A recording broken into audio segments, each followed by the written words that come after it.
Tonight, breaking news as we come on the air. Federal agents opening fire in L.A. 2 people injured, including a deputy U.S. Marshal. DHS officials say it was an ICE traffic stop turned violent.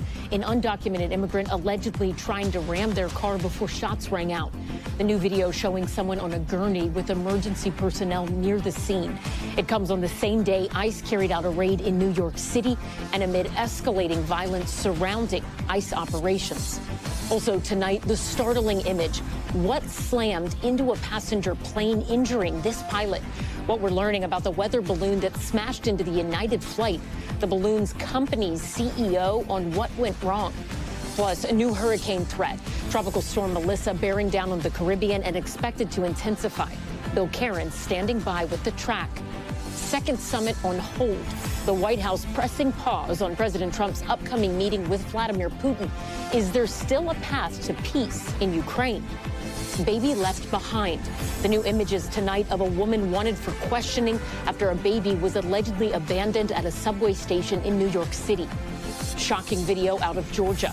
A man pouring gasoline inside a daycare center and setting the place ablaze.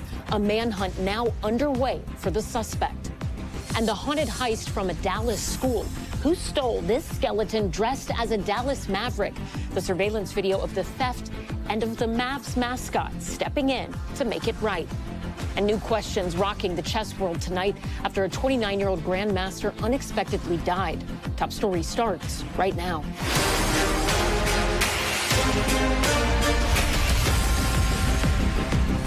And good evening. I'm Ellison Barber in for Tom Llamas. We're coming on the air tonight with breaking news in Los Angeles. Federal officers say they opened fire on an undocumented immigrant during an ICE traffic stop, injuring him and a deputy U.S. Marshal. The new video out of L.A., a man seen on the ground being treated by firefighters at the scene. Someone nearby also seen on a gurney minutes after the incident. Authorities say federal agents were conducting a targeted stop when the person they've identified as an undocumented immigrant rammed them with his car. The agents opening fire, hitting him in the elbow. That deputy U.S. Marshal also struck. Protesters gathering outside a nearby hospital now. DHS confirming both individuals are receiving medical treatment. On the other side of the country in New York City today, a show of force. Dozens of federal agents converging on Lower Manhattan and conducting arrests. It comes amid escalating ICE operations across the country. In Chicago last week, this chase captured on surveillance footage after Homeland Security said an undocumented immigrant rammed a Border Patrol vehicle. That same day, federal agents also deployed tear gas in the Windy City after police claimed protesters turned violent, with some people throwing objects at agents. But we begin in Los Angeles, where we're getting new details about the shooting there. Let's get right to NBC's Morgan Chesky, who is live in L.A. with the very latest. Morgan, what more are we learning about this incident?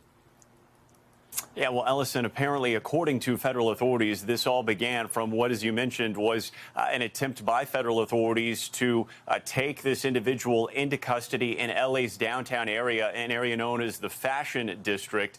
And they said that they used what they called normal procedures, normal methods to essentially corral this individual's vehicle. And it was at that point that federal authorities say the individual inside the car began trying to ram past federal authorities' vehicles, and that was essentially the catalyst, according to federal authorities, for them to fire those defensive shots in return. And it was from one of those defensive shots, according to authorities, that resulted in the hand of a deputy U.S. Marshal being struck, as well as the individual inside that vehicle being struck in the elbow as well. Both expected to survive this situation. And just within the last few minutes, Ellison, a council member on L.A. City Council believes to have identified the individual that authorities were trying to take into custody, saying that he is Richard Law, calling him an important citizen journalist. There's a photo that just went up in a post minutes ago saying that he's been reporting on the immigration operation in District 9, calling him a pillar of the community, a fearless citizen whose authentic storytelling has consistently uplifted the unheard voices of South Central Los Angeles, saying that his unfiltered portrayal of real life has fostered a loyal following both on TikTok and throughout our city. The man that the council member identifies as Richard Law is recovering in a hospital.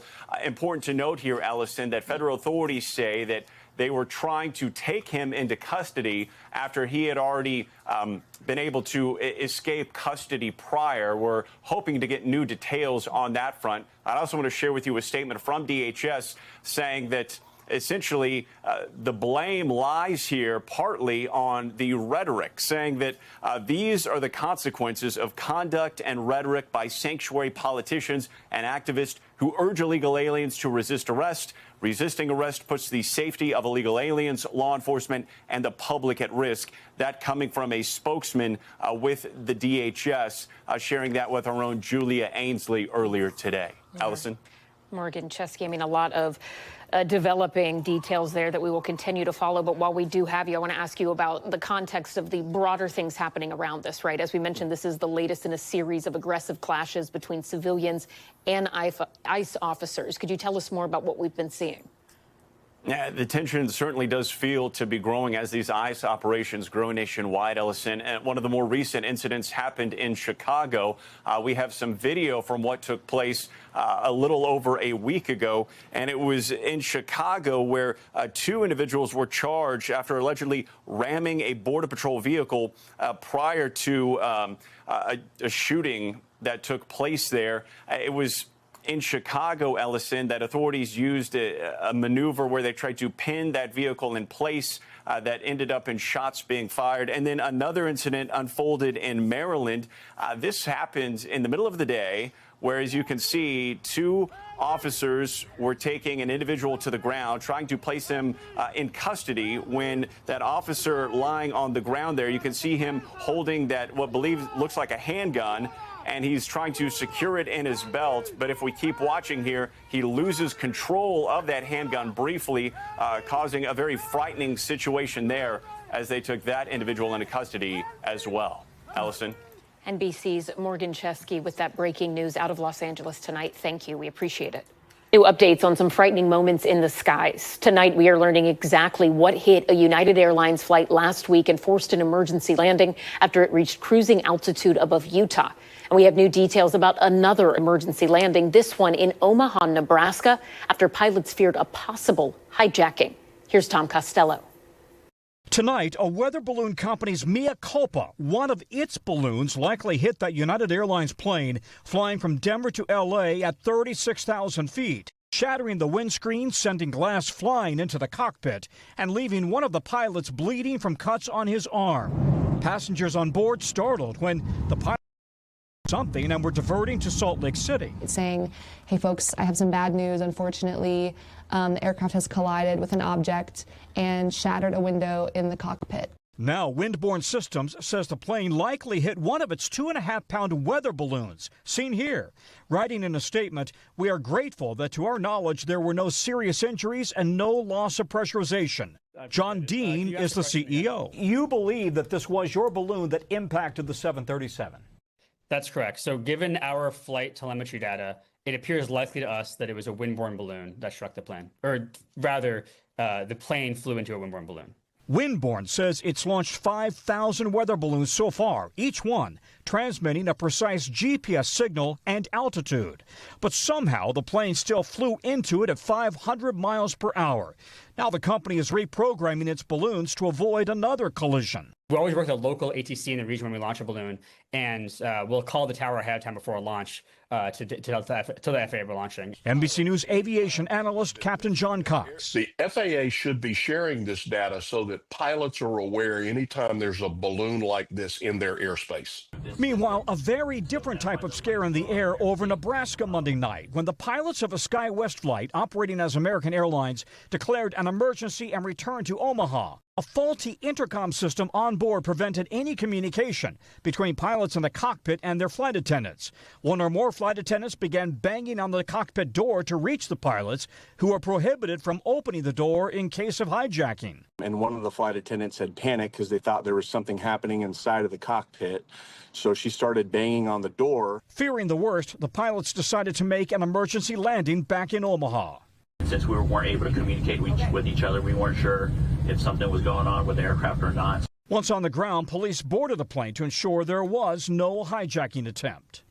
And Tom Costello joins us now from D.C. Tom, we're just learning about new ground stops at airports today due to staffing issues. Yeah, that's right. Now, listen, it's virtually impossible to know whether this is related to the government shutdown and air traffic controllers who individually have been calling out sick, either in protest or citing the stress of working without a paycheck. Nonetheless, right now we've got Houston in a ground stop. We've got ground stops possible, according to the FAA, due to staffing in Philadelphia and Jacksonville Center later, and then separately Newark until about 8 p.m. About 2,500 ground stops delays, I should say, 2,500 flight delays nationwide as we speak. Compare that to yesterday. We had about 6,700 in total, and again, 7,900 on Sunday. But Ellison, I really want to stress, we have had an ongoing air traffic control staffing problem in this country that we've been talking about for years. We've highlighted the ongoing training to try to ramp up new hiring. And now we have this, of course, the government shutdown. It's really impossible to determine which of these is due to the shutdown and which is simply the new reality. Tom Costello, thank you. Turning now to the potential hurricane threat in the Caribbean. Tropical storm Melissa expected to intensify. Haiti, the Dominican Republic, and Jamaica all bracing for destructive winds, flash floods, even the potential of landslides. Let's bring in NBC meteorologist Bill Cairns for the latest. Bill, what is the latest track here? You know, Allison, it figures. We're at the tail end of hurricane season. We thought, maybe we're going to sneak by without any devastating storms. And this one has a lot of potential, mostly just because of where it's located. This is our first storm that we've had in the Caribbean. And any storm that gets in the Caribbean, almost like the Gulf of Mexico, it's going to hit a land area. And so this storm is now located south of Haiti, and it's going to slowly drift. That's going to be the problem with this over the next 5 to even 7 days. Look at the path by the Hurricane Center. You can walk as fast as this storm is going to be moving by the time we get to Friday, Saturday, and Sunday. Somewhere near Jamaica or Haiti. There's mountains in both of these locations. A slow-moving storm is going to produce a ton of rain. Our European computer, everywhere you see the darkish brownish red, that's 10-plus inches of rain. That's a lot of problems in the mountainous areas of Haiti with mountain, flooding and all things like that. So, we don't know exactly who's going to get hit by the hard winds, but the rain looks to be a huge life-threatening issue. Bill, are there any concerns that could be felt along the eastern United States? All right, Allison, I'm going to give you a couple helpings of spaghetti here. So we call these lines our spaghetti lines. These are our main physics-based models, and yes, we do have AI models now, too. And these are kind of divergent on where they're going. But the point is that they're not near Puerto Rico, the Virgin Islands, and they're not towards Miami. So we actually have lines that come off of these lines, and we call these our spaghetti ensemble lines, and you can clearly see why we call them that. This is our American GFS. There's 20 different lines. So we take the main forecast and we change it just a little bit and tweak it, and then we rerun it, and then it gives us these lines. Again, nothing near Florida, nothing near Puerto Rico. And then you want the double helping of spaghetti. The European model has 50 of these lines, and you can see what a mess this is. But a lot of uncertainty for Honduras, Jamaica, Eastern Cuba, Haiti, and Dominican Republic, Turks and Caicos, but nothing in Florida. So it doesn't look like a threat for the U.S. at this time unless something dramatically changes later this week. All right. NBC's Bill Cairns, thank you. We appreciate it. Now to our other major story tonight, that big meeting between President Donald Trump and Russian leader Vladimir Putin now on hold. Just last week, Trump said he would meet with Putin in Budapest to figure out how to end the war in Ukraine. So what's changed? NBC's Gabe Gutierrez is tracking it all from the White House and joins us now. Gabe, do we have a sense of why the Trump administration is hitting pause at this point? Well, certainly, Allison.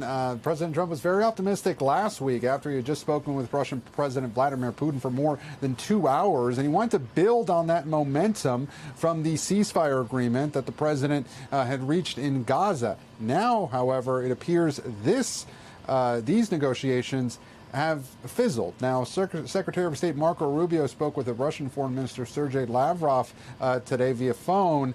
And after that phone call is when the White House said that this potential meeting between President Trump and Vladimir Putin had been put on hold. Now, the Trump administration described this call with Lavrov as productive Ellison, but that's a diplomatic word, as you know, that diplomats say when they can't think of anything nicer to say. So it does appear that the Russians have not really made any headway with agreeing to any of these potential measures to get to a ceasefire. President Trump, of course, his meeting with Volodymyr Zelensky last week did not go all that well. He did not agree to provide those Tomahawk missiles that Zelensky has been asking for. So at this point, Allison, it appears there really is no place to go in these talks, and the president at this point appears not to want to meet with Vladimir Putin, at least until the ball is moved in some way else.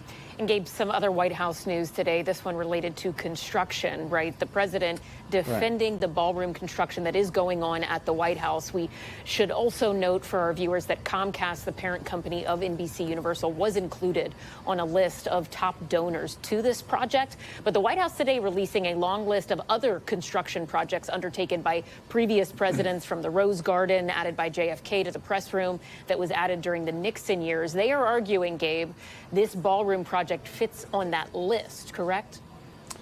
Yeah, that's right. Look, the Trump administration, the White House, they've been arguing that any outrage from critics of the administration over this construction project is unfounded. You see the video right there, parts of the East Wing being demolished starting yesterday. It's actually just over my right shoulder here in the distance. We don't have a good vantage point here from the North Lawn. But the White House is arguing that this is something that other administrations have done before, dating back to the early 1900s. For example, Teddy Roosevelt building the West Wing, and the Kennedy administration renovating, or actually building the Rose Garden. There have been other renovations since then. The president argues that this is something that the White House needs, that it needs a bigger ballroom, and he wants it to hold nearly 1,000 people. And importantly, he is arguing that this will be privately funded, including some of the money that he will himself put up. So the White House is trying to make the case here that this will ultimately benefit the American people, even though Democrats and other critics are saying that the president is taking upon himself to tear down part of the people's house. Senior White House correspondent Gabe Gutierrez on the North Lawn. Thank you. And in Israel tonight, the U.S.'s top negotiators had the chance to meet the hostages they spent so much time working to free. Vice President J.D. Vance also there, working to maintain the ceasefire despite renewed violence in Gaza. NBC's Matt Bradley reports from Israel. Tonight, some of the first images of many of the released hostages together since their release. Meeting and embracing the two Americans whose diplomatic efforts secured their freedom. It's amazing that we came together for us.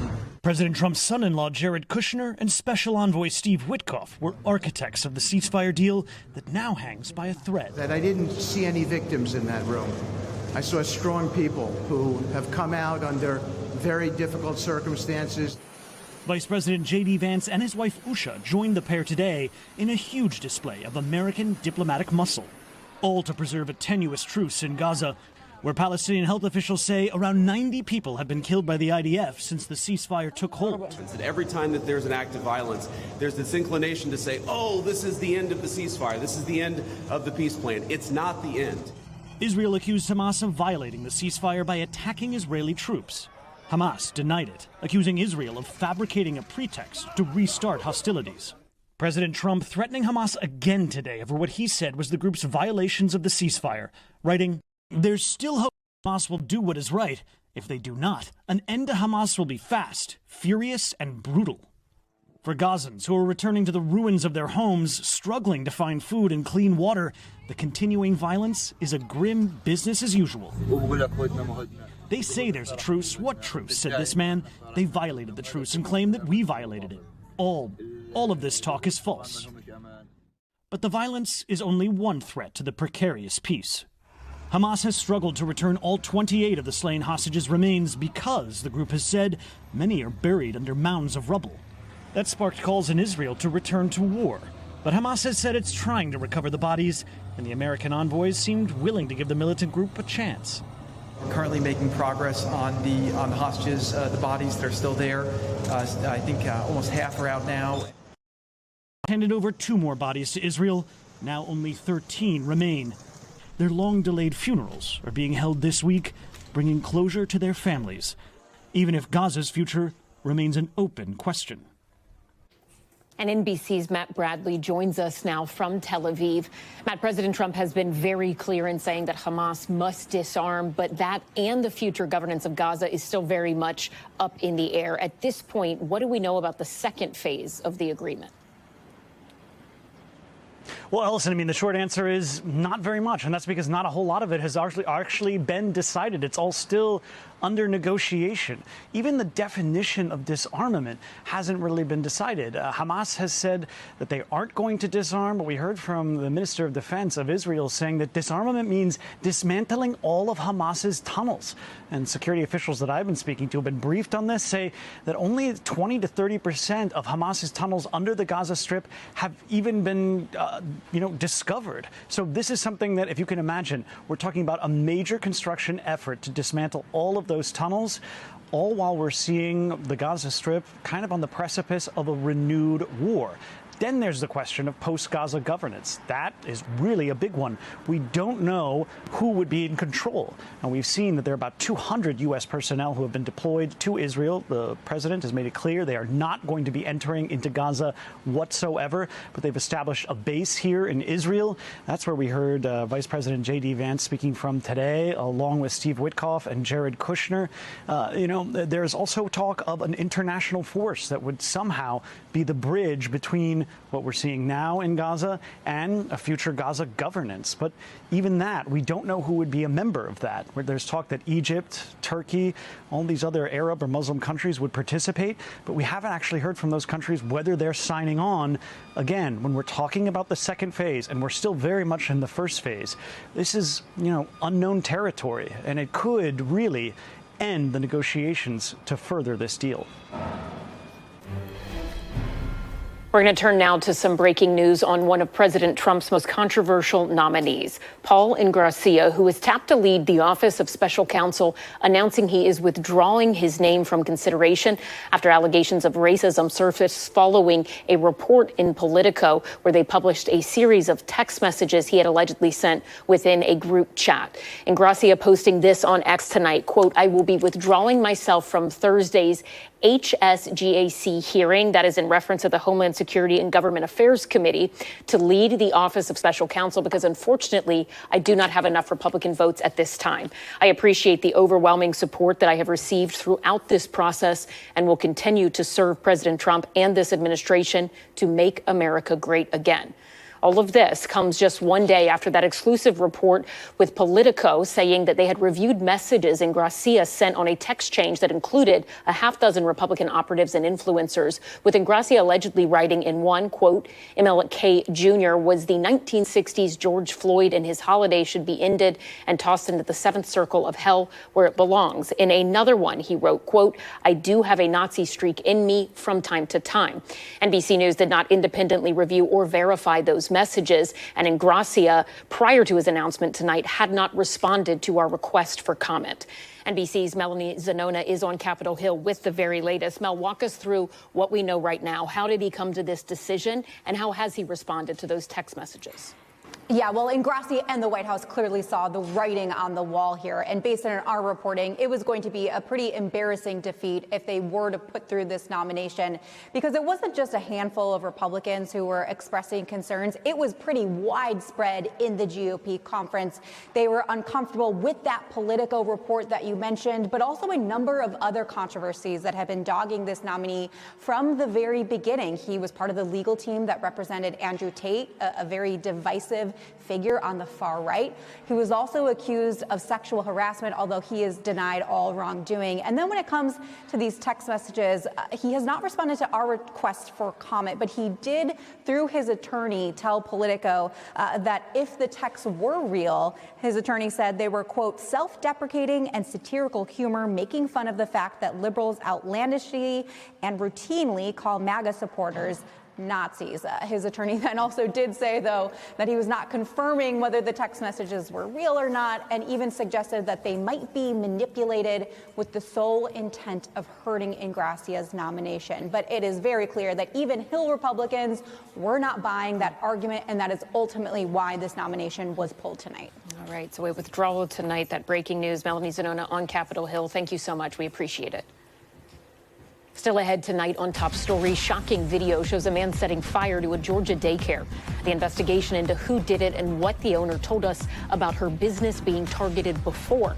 Plus, the latest on the investigation into that heist at the Louvre Museum in France. The new multi-million-dollar value being put on the historic artifacts that were taken. We'll talk with a former FBI agent about where authorities could focus next. And dramatic video of a coyote attacking a golden retriever and turning on the dog's family. That is next.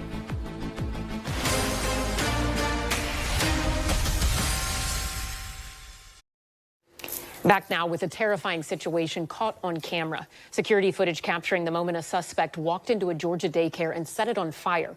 The owner saying it is the second time in less than a year she's been targeted. NBC's Valerie Castro has more. Tonight, an investigation underway after a suspect broke into a Georgia daycare, setting it on fire. All of it captured on camera. Security video obtained by NBC News affiliate WXIA showing the suspect running across the backyard of the property in a black hooded sweatshirt, then using a tool to break through the back entrance.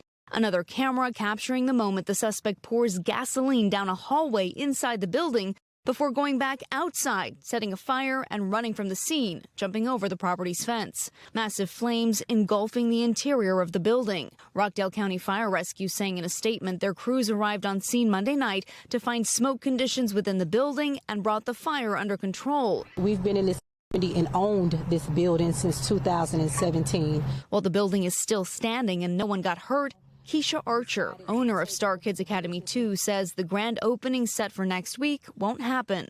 They don't want to see us opening, and it's very sad because the community needs this child care center. It's not the first time Archer's business fell victim to vandalism. She says 8 months ago, someone else broke in, destroying the toilets, causing flooding. Someone's upset, and I'm not sure exactly who it is, but they're very upset. No arrests have been made, and the cause of the fire is under investigation by the county's fire marshal, according to the Rockdale County Fire Rescue. And Valerie Castro joins us now on set. I mean, we heard the owner there saying someone is upset. Does she believe she and her business are the target here? And if so, how come? So she's actually owned the building since 2017. So she says she has some theories about who might be behind this, but police haven't confirmed any of that. They are still investigating and, of course, hoping that someone recognizes the suspect from that video and turns them in. No word on when she could possibly open the daycare now. All right. NBC's Valerie Castro. Thank you. Coming up, could Broadway go on strike? The musicians for some of the biggest shows warning they are ready to walk off the job if a contract deal is not reached. Plus, the new product announced by ChatGPT today, why the company is now looking to take over your internet browser.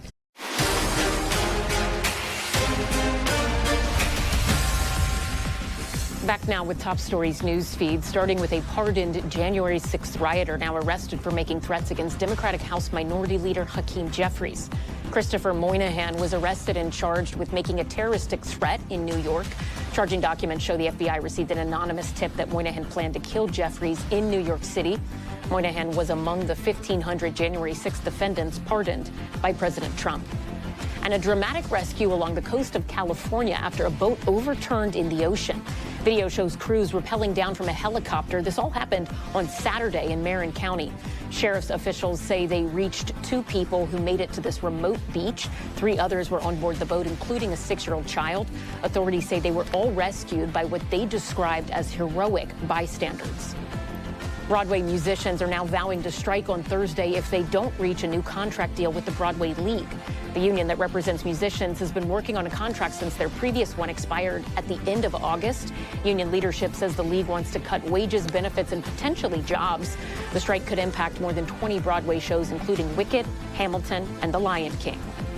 And terrifying video of a New Jersey nanny getting attacked by a coyote while walking a dog in the backyard. You can see the homeowner running up to try and help. Police say the coyote bit the nanny on the arm, leg, and back.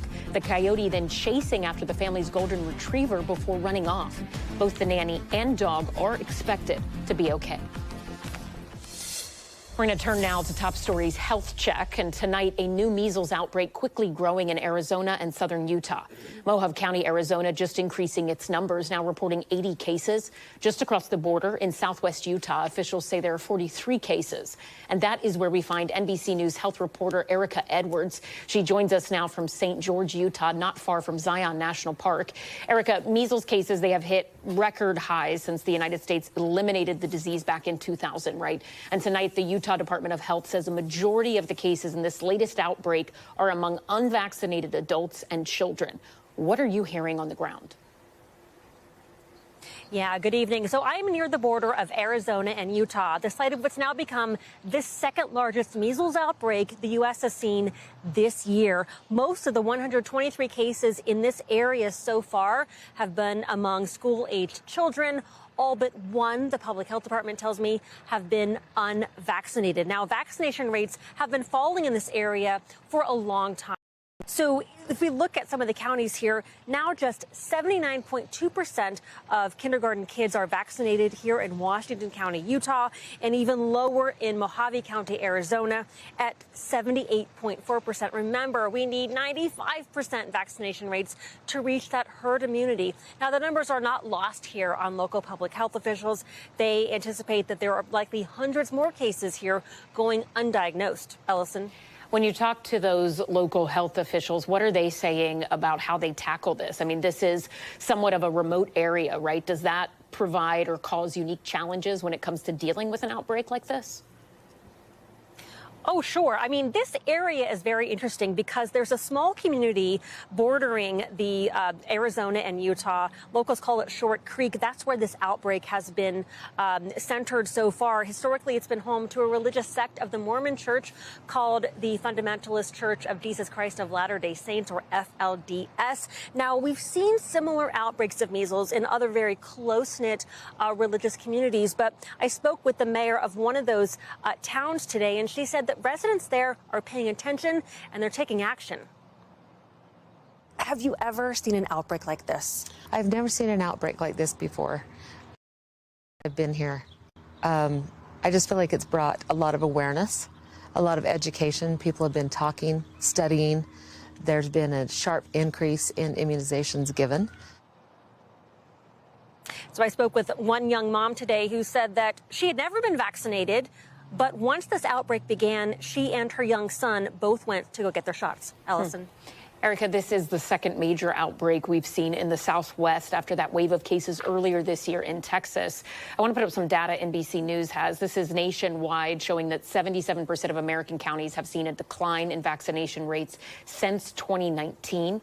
Is there a connection? And for parents, what do they need to know moving forward? Yeah, so, I mean, for parents moving forward, this could be sort of a new normal. Remember, measles is the most contagious virus known on the planet. And this is a very complicated, sensitive issue for many families.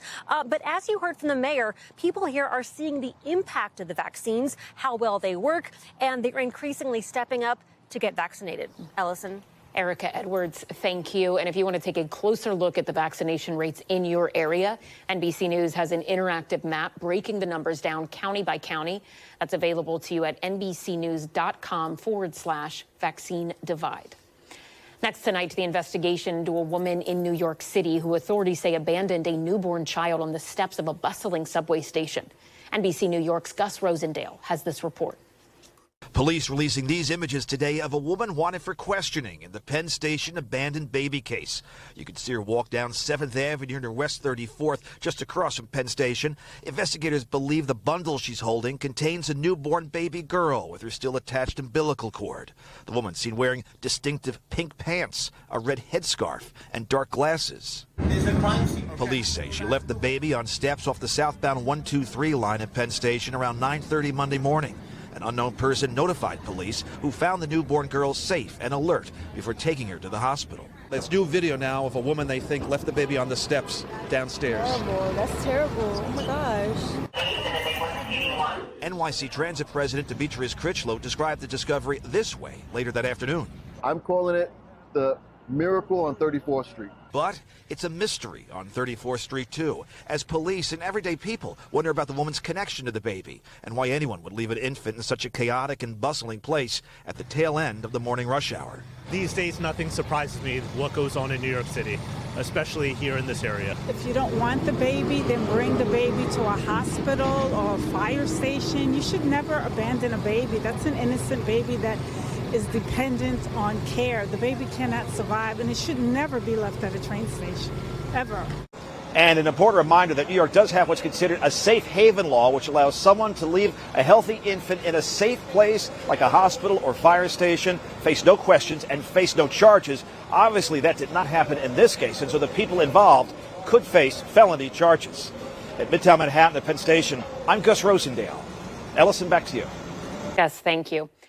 We turn now to the latest on that brazen museum heist in Paris. The international manhunt still underway after thieves broke into the Louvre in broad daylight and stole multiple pieces of royal jewelry. Tonight, we are learning the estimated value of the items stolen. 88 million euros, according to the Paris public prosecutor and the museum's curator. In U.S. currency, that's more than $100 million. For more on this, I want to bring in Jeff Kelly. He's a former FBI agent who led the investigation into the Isabella Stewart Gardner Museum heist back in 1990. So, Jeff, I mean, you were an original member of the FBI's art crime team. Talk to us about this Louvre heist and what stands out to you based on what you've seen thus far. Well, it was certainly a brazen heist, and I think that what stands apart from others similar heists, it's what we would call a smash and grab at the end, is the fact that it took place in Paris while the museum was open. But this is nothing new. We're seeing a change, a trend where thieves are now going after stealing jewelry as opposed to iconic artwork, which is much more difficult to fence or to introduce into the illicit art market. So these thieves, they reportedly dropped one of the stolen crowns as they were doing their getaway or trying to make their getaway. Could there be any clues on that item that was left behind? What else would you be looking for at this point in terms of evidence? So right now, I can tell you that the French police are continuing to do really basically a holistic investigation. They're looking at everything. Obviously, you saw from the videos, the crime scene investigators in Tyvek suits, they're going to be processing the scene, or they've probably completed the processing by now. Probably not going to yield much in terms of fingerprints, but they're going to be focusing on potential DNA.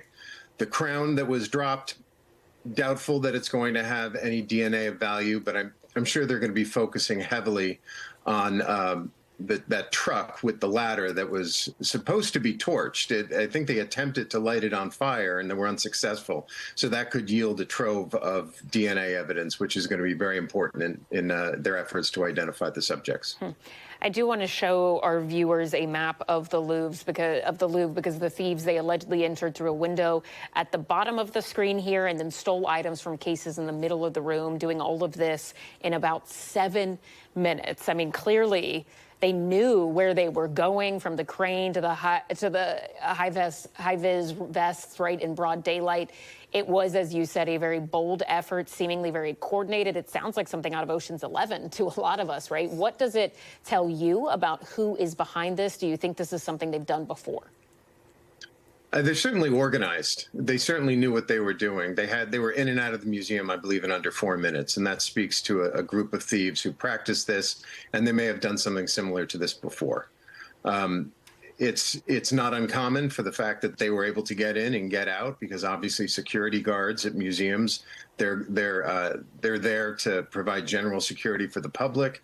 They're not there to go hand to hand with any robbers that are coming into the museum. And so it speaks to a level of sophistication. And I'm hopeful, based on this level of sophistication, that they're going to continue to be sophisticated criminals, and they're not going to be breaking down these jewels immediately.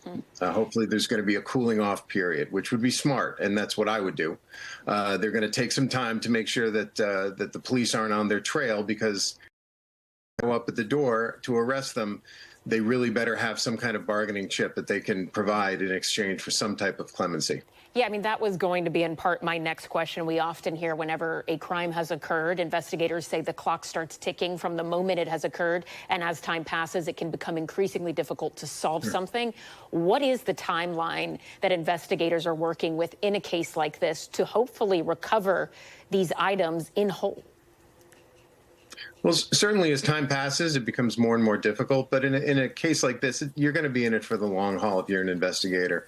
Stolen artwork is recovered either shortly after the theft occurs or it's going to be generational.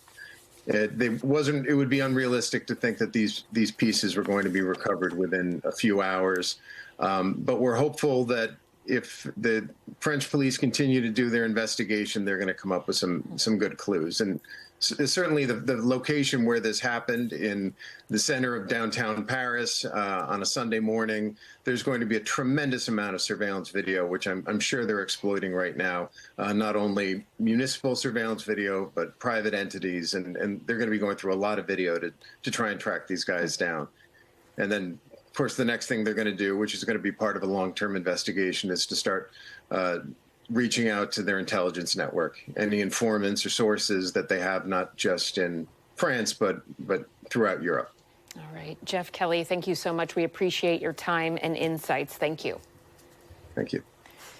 Now to a new product just launched by the maker of ChatGPT. OpenAI rolling out its very own web browser, calling it ChatGPT Atlas. But the big question tonight, could it unseat Google's long-held crown as the entry point to information online?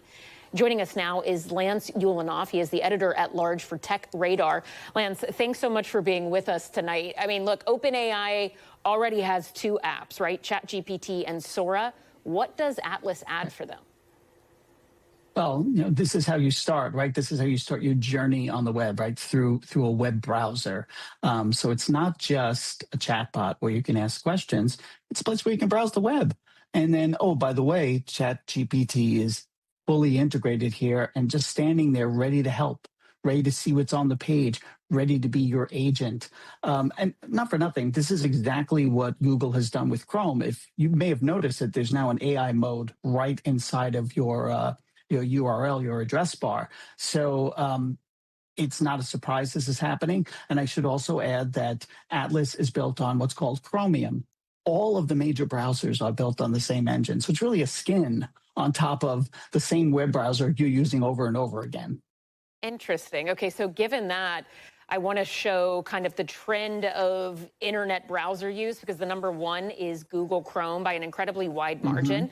But it wasn't always that way, right? Those of us who are old enough to remember when the internet was not on your phone, remember the program called Internet Explorer that came bundled with your computer and was, yes, right? But the default option on Windows, right? Yeah. That graph there showed the rise of Chrome kind of slowly eating away at that market share year after year.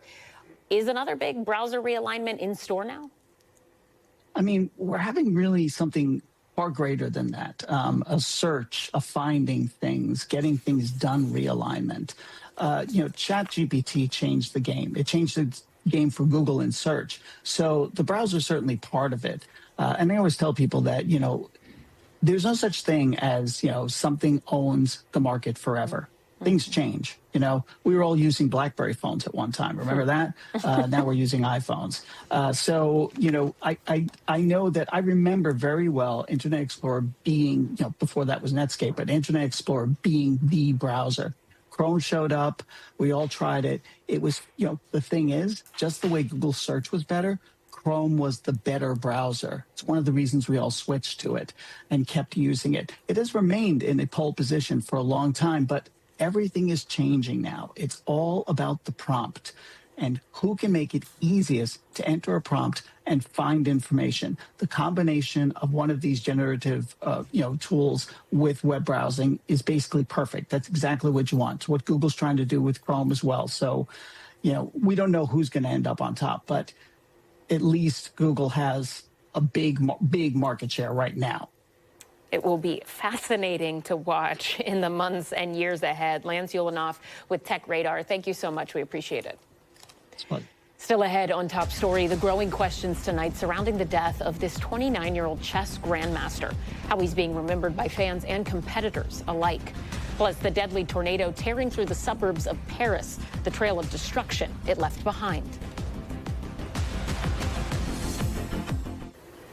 And we are back now with the unexpected death sending shockwaves through the chess world.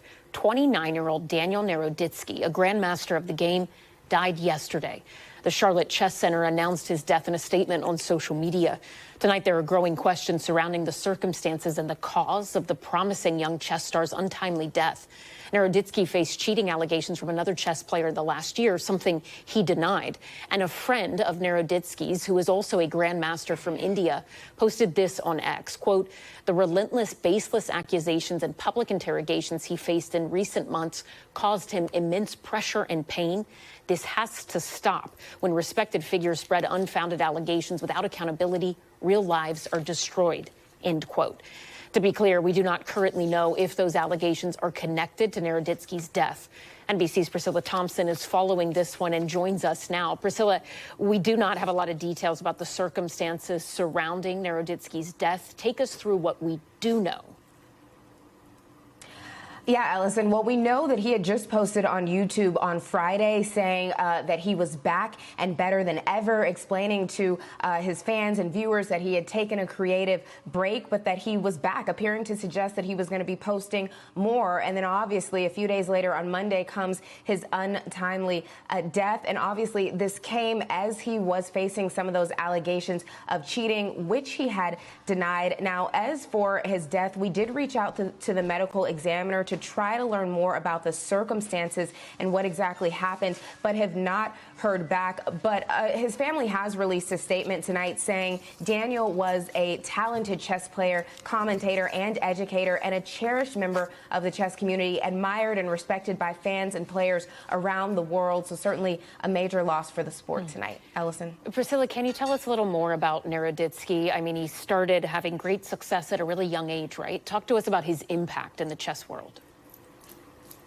Yeah, he was a child prodigy who grew into one of the best American chess players of his time, and American chess players in the world, for that matter. We know that when he was growing up, he was already writing chess strategy books. That was just how good he was. And of course, he went on to hit one of the highest titles in the sport at just 18 years old when he became a Grand Master. And some of those tributes that are coming in are crediting him and his live stream where he would play chess with exposing more people to the sport. We also heard from another American grandmaster saying he loves streaming to be educational. The chess world is very grateful. Allison. NBC's Priscilla Thompson, thank you. Turning overseas now to Top Story's Global Watch, starting with a deadly tornado tearing through several suburbs near Paris. You can see the tornado barreling through the French commune of Vermont, sweeping up debris and ripping off roofs. Multiple cranes crashing down within seconds. Authorities say a 23-year-old construction worker was killed at a job site and at least 10 others were injured. An update on the investigation into the streetcar crash in Portugal that killed 16 people and hurt 21 others. According to a new report, the steel cable that broke and sent the streetcar hurling down the hill was not strong enough for the job, and the brake system did not function properly. The investigation cited 5 instances where the maintenance program for the streetcar referred to, quote, outdated or non-existent standards. And Japan's parliament electing the country's first female prime minister. Conservative Sanae Takaichi was elected head of the Liberal Democratic Party after the former prime minister resigned. She underscored her commitment to boosting Japan's defense and strengthening its alliance with the U.S. ahead of President Trump's visit to the country next week. When we come back, the Halloween theft at a Texas school caught on camera. How the Mavericks basketball team got involved to try and make things right.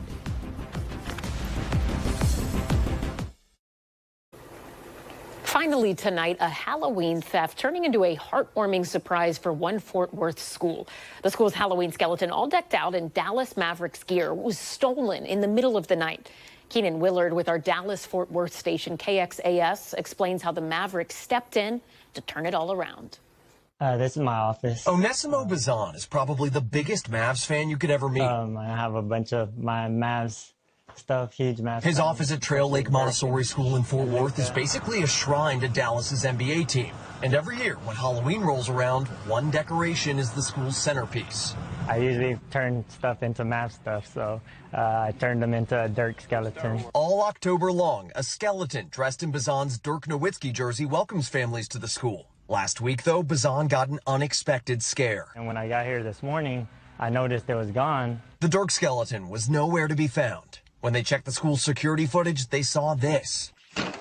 What looks like 3 teens with bandanas covering their face trying to enter the school and neighboring church in the middle of the night. Bazan says in the back of his mind he always knew the decoration and jersey could get stolen. I also figured, man, no one would steal from the church and the school, you know, but yeah, unfortunately, that's what happened.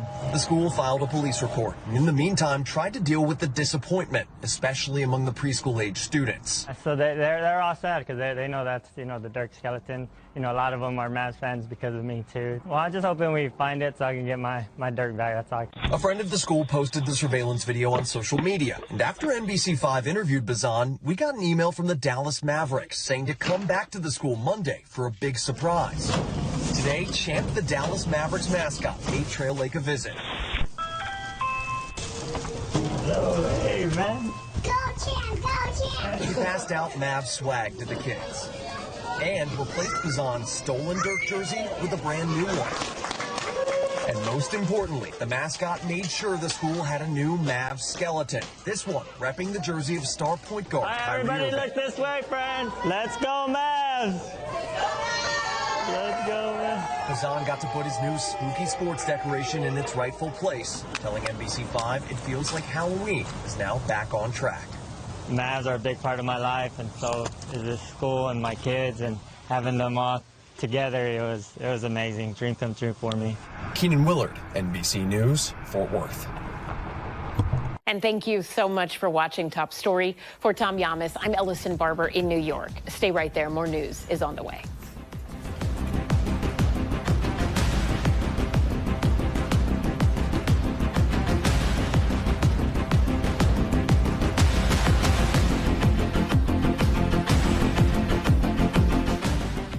We thank you for watching, and remember, stay updated on breaking news and top stories on the NBC News app or watch live on our YouTube channel.